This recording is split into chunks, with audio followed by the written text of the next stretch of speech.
नमस्कार। दिल्ली एमसीडी की उल्टी गिनती शुरू हो चुकी है। केजरीवाल कैंप में हड़कंप है। तो दिल्ली एमसीडी चुनाव को लेकर क्या महत्वपूर्ण आंकड़ा बन रहा है और दिल्ली एमसीडी चुनाव पर बीजेपी ने अपना उम्मीदवार उतारकर साफ संकेत दिए हैं कि दिल्ली में बड़ा उलटफेर होने वाला है। तो ऐसे में दिल्ली के लिए क्या कुछ महत्वपूर्ण आंकड़ा है? समीकरण के हिसाब से इस वक्त एमसीडी मेयर के लिए किसका पलड़ा भारी नजर आ रहा है, क्योंकि कौन होगा दिल्ली का मेयर, इसके लिए बीजेपी ने पैच फंसा दिया है अपना उम्मीदवार उतारकर। दिल्ली के लिए क्या मेयर चुनाव अभी पिक्चर बाकी है? सीक्रेट वोटिंग के जरिए आखिर दिल्ली में मेयर किसका बनने जा रहा है? क्योंकि रेखा गुप्ता को चुनावी मैदान में उतारकर साफ संकेत दिया है कि दिल्ली मेयर पर बीजेपी का कब्जा होने जा रहा है। तो इसको लेकर क्या चुनावी गढ़ बन रहा है? जबकि आम आदमी पार्टी ने यहां पर सैली को यहां पर चुनावी मैदान में उतार दिया है, तो सैली विषय से यहां पर रेखा का क्या चुनावी गढ़ बन सकता है? 6 जनवरी को एमसीडी मेयर के लिए वोटिंग होना है और इसमें पार्षद, विधायक और सांसद वोट डालेंगे, लेकिन चुनाव सीक्रेट बैलेट के जरिए किया जाएगा और ये बड़ा यहां पर उलटफेर हो सकता है। किसी भी पार्षद, विधायक या सांसद पर दल बदल नहीं लगता है। किसी भी यहां पर विधायक या सांसद, पार्षद किसी भी उम्मीदवार को वोट डाल सकता है। ये सीक्रेट बैलेट के जरिए जो वोटिंग होगी उससे पता नहीं चलेगा, लेकिन ये माना जा रहा है कि कहीं ना कहीं इसी फॉर्मूले पर बीजेपी बड़ा उलटफेर कर सकती है। अगर आंकड़ों की बात की जाए 2022 के लिए, तो यहाँ पर 134 यहाँ पर पार्षद आम आदमी पार्टी के पक्ष में है, जबकि बीजेपी को 104 है, कांग्रेस के पास 9 और 3 निर्दलीय। ऐसा माना जा रहा है कि कांग्रेस और निर्दलीय के जो पार्षद हैं वो टूट हो सकते हैं, जो सीधे तौर पर बीजेपी के संपर्क में आ सकते हैं, क्योंकि दल बदल यहां पर नहीं लगता है। किस पार्षद, किस विधायक ने किसको वोट किया है ये पता नहीं लगता है।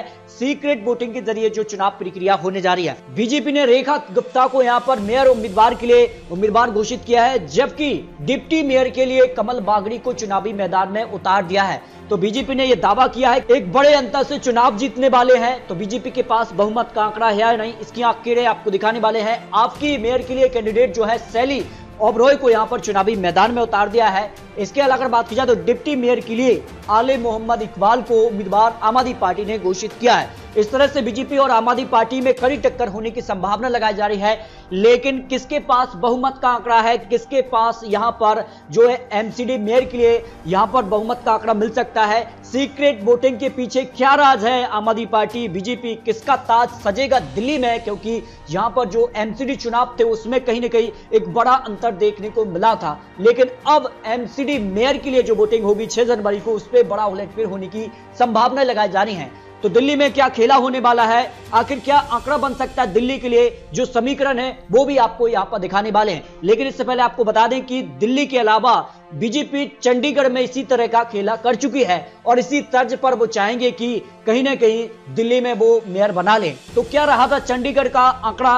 अगर बात की जाए तो चंडीगढ़ में कुल यहां पर पार्षद थे, उनकी संख्या थी 35 जो पार्षद चुने गए थे, जिसमें से आम आदमी पार्टी के पास 14 पार्षद थे, बीजेपी के पास 12 थे। इसके बावजूद बीजेपी ने चंडीगढ़ में अपना मेयर बना लिया। देखिए 8 पार्षद शिरोमणि अकाली दल के जो चुने गए थे वो इस चुनाव प्रक्रिया में शामिल ही नहीं हुए, ना बीजेपी को सपोर्ट किया, ना यहां पर आम आदमी पार्टी को। सीधे तौर पर अब टक्कर थी बीजेपी और आम आदमी पार्टी के बीच में।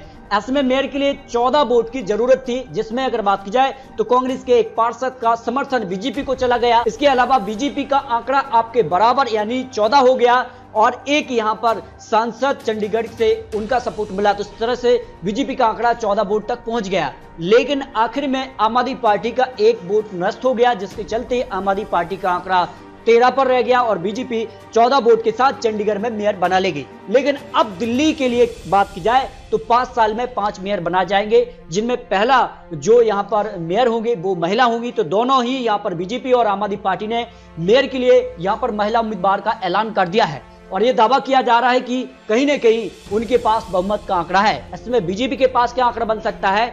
अब बात की जाए तो 250 पार्षद चुने गए हैं, जिसमें से अगर बात की जाए तो आम आदमी पार्टी के पास बड़ा आंकड़ा है, जिसमें 7 लोकसभा सांसद बीजेपी के हैं, तो 3 राज्यसभा सांसद आम आदमी पार्टी को वोट कर सकते हैं जो उनके हैं। ऐसे में आंकड़ा क्या बन सकता है, जिसमें 9 पार्षद कांग्रेस और यहां पर 3 निर्दलीय से भी आ जाते हैं, जिनका समर्थन बीजेपी को जा सकता है। अब देखिए क्या आंकड़ा है। देखिए अगर बात की जाए 250 जो पार्षद हैं और लोकसभा सांसद, 3 राज्यसभा सांसद को मिलाकर 14 विधायक शामिल किए जाएंगे इस चुनाव प्रक्रिया में, जिसमें आम आदमी पार्टी के 13 विधायक और 1 विधायक जो है बीजेपी का एमसीडी मेयर के लिए वोटिंग करेगा। तो इस तरह से अगर बात की जाए तो जो आंकड़ा है वो 274 हो जाता है। बहुमत के लिए 138 का आंकड़ा छूना जरूरी हो जाता है। तो 138 का आंकड़ा किसके पास इस वक्त दिखाई दे रही है? मेयर चुनाव के लिए नंबर गेम में आम आदमी पार्टी काफी आगे दिखाई दे रही है।